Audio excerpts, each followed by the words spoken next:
大家好，欢迎来到时事观察站。今天让我们来更深入探讨川普想建立的新部门 DOGE。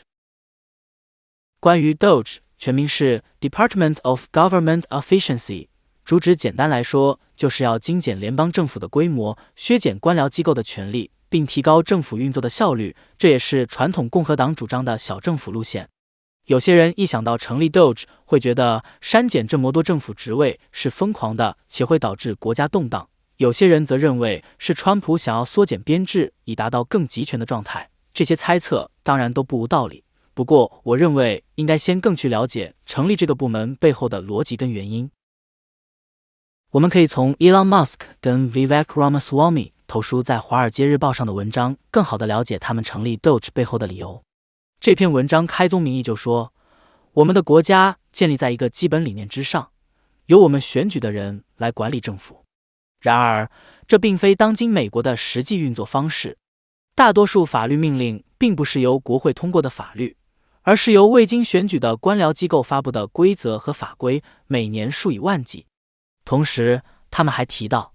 大多数政府的执法决策和自由裁量支出也并非由民选的总统或其政治任命官员做出，而是由政府机构内数百万未经选举或任命的公务员决定。这种现象是反民主的，并且与建国者的愿景背道而驰。也就是说 ，Musk 和 Ramaswamy 认为现今的行政权已经过于巨大，并且不受民意监督，违反了民主政治的根本内涵。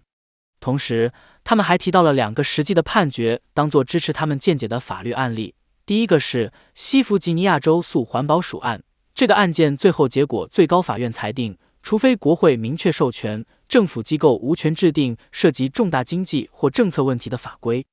第二个是 Loper Bright 诉 Raimondo 案，最后最高法院推翻了雪佛龙原则，裁定联邦法院不再宽容联邦机构解释法律或制定规则的权利。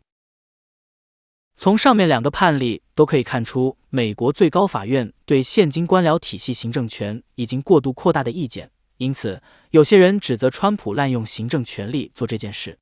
但事实上，成立 DOGE 削减官僚行政体系，恰好是对现今行政权力已经滥用的一种纠正。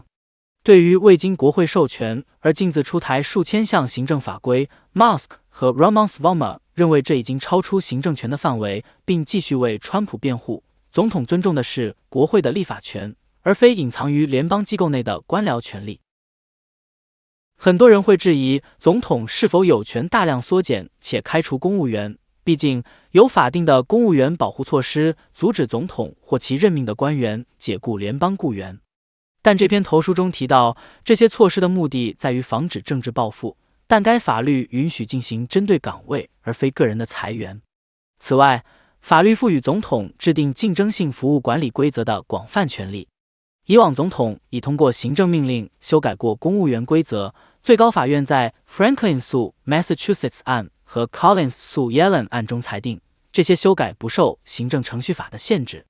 也就是说，我是裁撤掉这个职位，而不是针对个人的政治报复而开除特定人，改聘用其他人。这种形式在以往的最高法院判例中是可以执行的。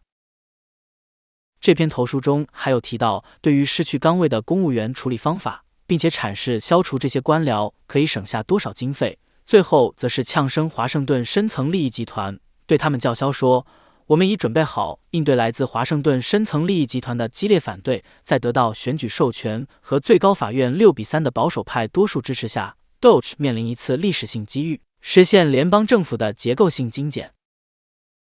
我个人的意见，即使不可否认的，这篇投书理由铿锵有力，并且引经据典，但我依然很难相信 DOGE 是因为川普尊重国会的立法权，而非隐藏于联邦机构内的官僚权力，或是说是因为 Elon Musk 想要纠正过度扩张的行政权。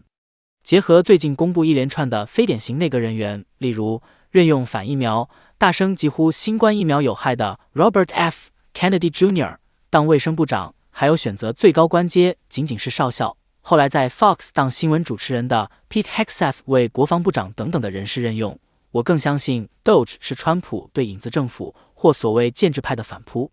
精英集团建制派人员深入美国官僚系统，某种程度上在内政方面比总统更能影响美国，因此也有影子政府的称号。我们可以从下面狄东升博士的影片中可以得知建制派和川普的关系。这个圈子对特朗普是什么看法？这个圈子总体上来讲对特朗普是极其的不屑，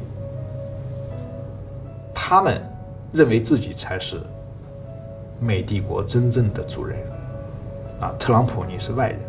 到什么程度？我举个例子，2015年我在华盛顿，我经常参加这个圈子的一些公开的研讨会啊。美国体制的一个优点就是它有一定的公开性啊，一定程度上公开性。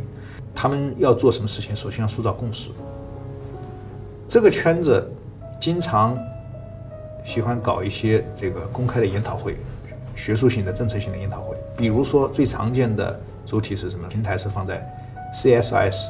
美国国际战略研究中心。那么在 CSIS 的各种会上，假如某位嘉宾发言中间提到了特朗普这个人的名字，台下的听众一定哄堂大笑。这是2015年啊，已经在竞选了。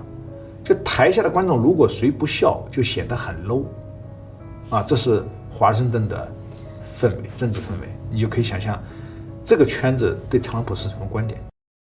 想要摆脱建制派的束缚，首先是在用人上，第一优先肯定是绝对忠诚，再来要做的就是削减官僚系统的权力和规模。